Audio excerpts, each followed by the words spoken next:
കഴിഞ്ഞ 10 വർഷമായിട്ട് ദുബായിൽ പല പ്രാവശ്യം പോകുന്ന ഒരാളെന്ന നിലയിൽ ദുബായിയുടെ ഒരു വളർച്ച സ്വപ്ന തുല്യമാണ്. വളരെ വേഗത്തിൽ, ലോകത്തിലെ തന്നെ വേണമെങ്കിൽ പറയാം ഏറ്റവും വേഗത്തിൽ വളരുന്ന ഒരു നഗരമാണ് ദുബായ്. ദുബായിയുടെ ഒരു വിഷന്റെ ഭാഗമായിട്ട് ഇപ്പൊ നോക്കുകയാണെങ്കിൽ ഒരു സസ്റ്റൈനബിൾ ഡെവലപ്മെന്റ് ആണ് ദുബായ് കൂടുതൽ ഇമ്പോർട്ടൻസ് കൊടുക്കുന്നത്.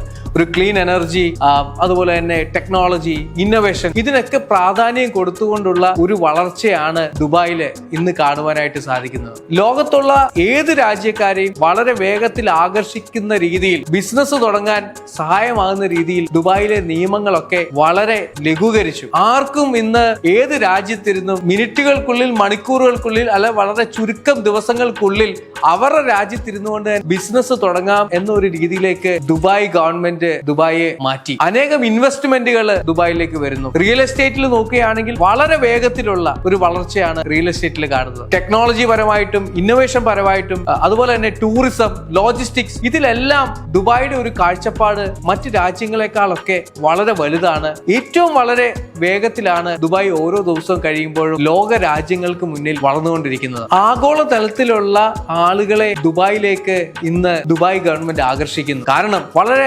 Safest place in the world ആണ് ദുബായ്. അതുപോലെ തന്നെ ടാക്സ് ഇല്ല. ഇതൊക്കെ പല പ്രൊഫഷണൽസിനെയും ഹൈലി സ്കിൽഡ് ആളുകളെയും ദുബായിൽ വന്ന് ജോലി ചെയ്യാൻ വേണ്ടി ആകർഷിക്കുന്നുണ്ട്. ഈ കാരണത്താലാണ് ഏകദേശം 9800ഓളം മില്യനേഴ്സ് ലോകത്തിന്റെ പല ഭാഗത്ത് നിന്ന് കഴിഞ്ഞ വർഷം ദുബായിലേക്ക് ചേക്കേറിയത്. ഇതൊരു വലിയ കണക്കാണ്. കാരണം അത്രമാത്രം ദുബായ് വളരുന്നു എന്നതിന്റെ ഒരു തെളിവാണ് ലോകത്ത് നിന്നുള്ള ഇത്രയും അധികം മറ്റു രാജ്യങ്ങളിൽ നിന്നുള്ള മില്യനേഴ്സ് UAE-യിലേക്ക് വന്നത്. ഗവൺമെന്റ് ഇന്ന് എല്ലാ സെക്ടറിനും ഒരു വളരെ ശക്തമായ ഫൗണ്ടേഷൻ ഇട്ട് കൊടുത്തിട്ടുണ്ട്. ആ ശക്തമായ ഫൗണ്ടേഷന്റെ മുകളിലാണ് ഇന്ന് ദുബായിയുടെ ഈ വളരെ വേഗത്തിലുള്ള വളർച്ച സാധ്യമാകുന്നത് എന്ന് പറയാൻ സാധിക്കും.